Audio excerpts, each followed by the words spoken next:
गौतम बुद्ध का जन्म 563 ईसा पूर्व में हुआ और उनकी मृत्यु 483 ईसा पूर्व में हुई।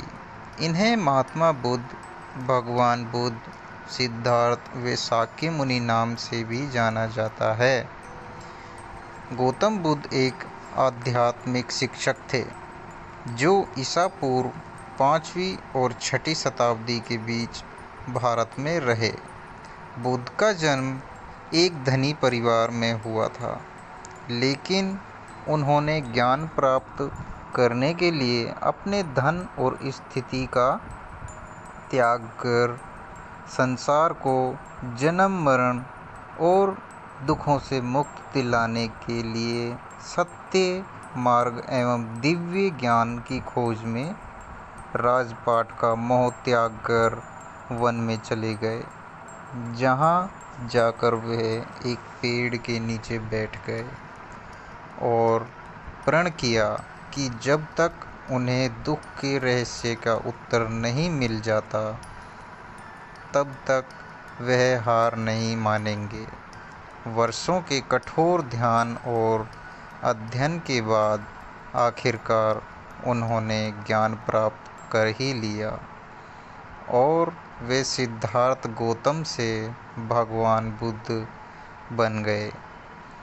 भगवान बुद्ध को जन्म धर्म का संस्थापक भी कहा जाता है। उनकी शिक्षाओं से बौद्ध धर्म का प्रचलन हुआ। बुद्ध सत्य धर्म पर दृढ़ रहने की बात करते हैं। बुद्ध के जन्म धर्म प्रचार से भिक्षुओं की संख्या बढ़ने लगी। बड़े बड़े राजा महाराजा भी उनके शिष्य बनने लगे। भिक्षुओं की संख्या बहुत बढ़ने पर बौद्ध संघ की स्थापना की गई और उन्होंने अनगिनत लोगों को अधिक नैतिक और करुणा में जीवन जीने के लिए प्रेरित किया। बुद्ध के जीवन पर आधारित ऐसी कई कहानियाँ हैं जिससे मनुष्य को सुनकर आत्मज्ञान पा सकता है।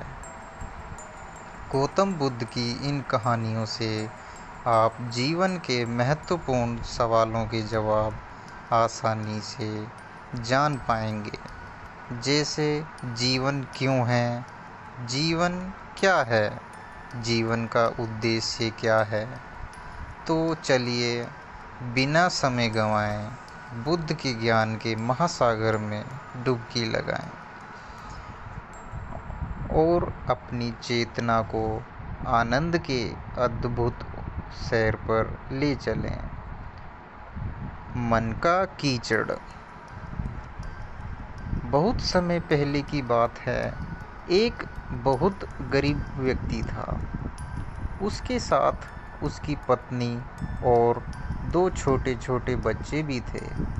अपने परिवार का पालन पोषण करना बहुत कठिन हो गया था। उसका दिमाग काम नहीं कर रहा था और मन भी अशांत रहने लगा। तब उसने अपना घर छोड़ने का फैसला कर लिया। एक रात जब उसकी पत्नी और दोनों बच्चे सो रहे थे तो वो चुपचाप घर से चला गया। रात में बिना किसी मंजिल के वो आदमी चलता रहा। तभी अचानक उसने देखा कि एक नदी किनारे भगवान बुद्ध अपने शिष्यों के साथ बैठे हुए थे। उस वक्त उसने निर्णय लिया कि वह अब सन्यासी हो जाएगा और भगवान बुद्ध का शिष्य बनकर यहीं रहेगा।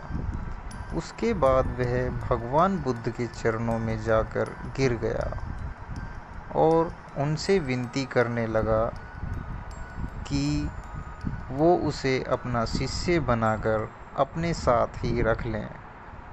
भगवान बुद्ध ने उस गरीब इंसान की बात सुनकर उसे अपना शिष्य बनाकर अपने साथ रहने को बोल दिया।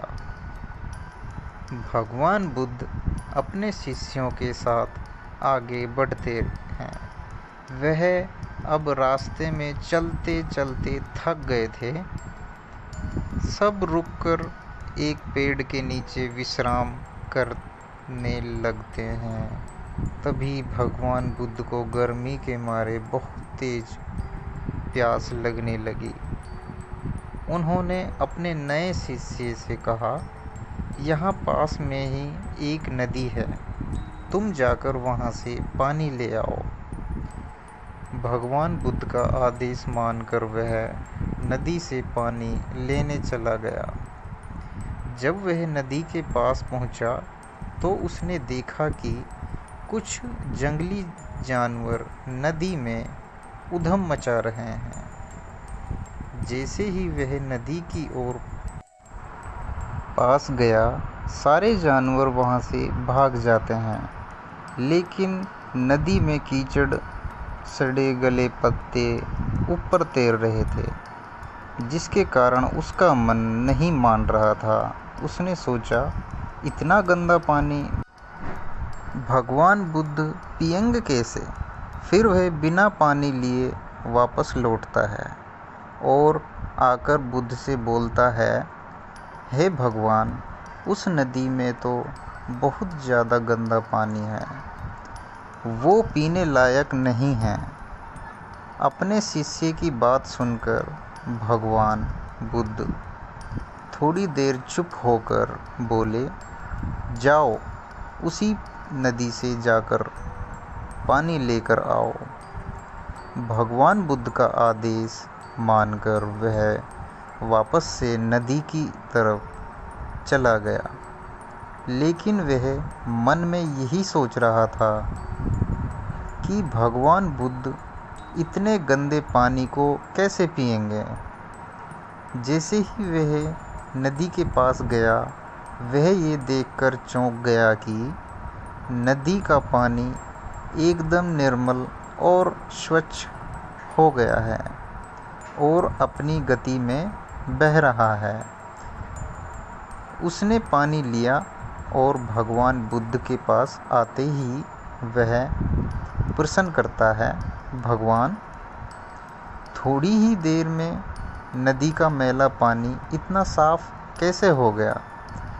फिर बुद्ध ने उसे समझाते हुए कहा, जब जानवर पानी में उधम मचा रहे थे, तब नदी का कीचड़ उभर आया था, लेकिन कुछ देर शांत रहने पर कीचड़ फिर से नीचे बैठ गया और पानी पहले की तरह फिर से निर्मल और स्वच्छ हो गया। ठीक इसी तरह से हमारे मन की स्थिति भी ऐसी ही होती है।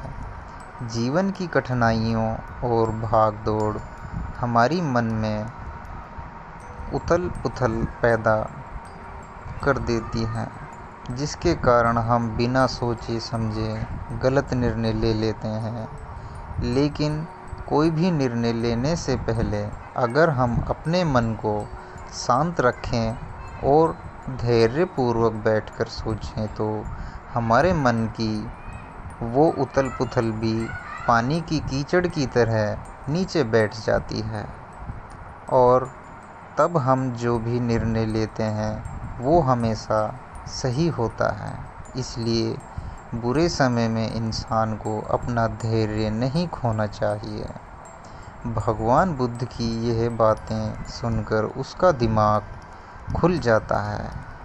अब वह शांत होकर सोचता है तो उसे अपनी ही गलती नज़र आती है। फिर उसे समझ में आता है कि उसने अपना घर छोड़ने का गलत निर्णय लिया था। फिर वो भगवान बुद्ध के चरण स्पर्श करके उनसे आज्ञा लेकर अपने घर की ओर वापस चला जाता है।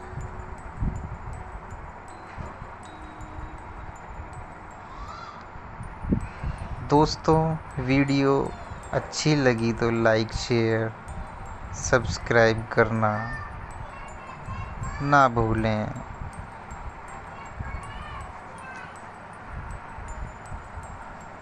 धन्यवाद।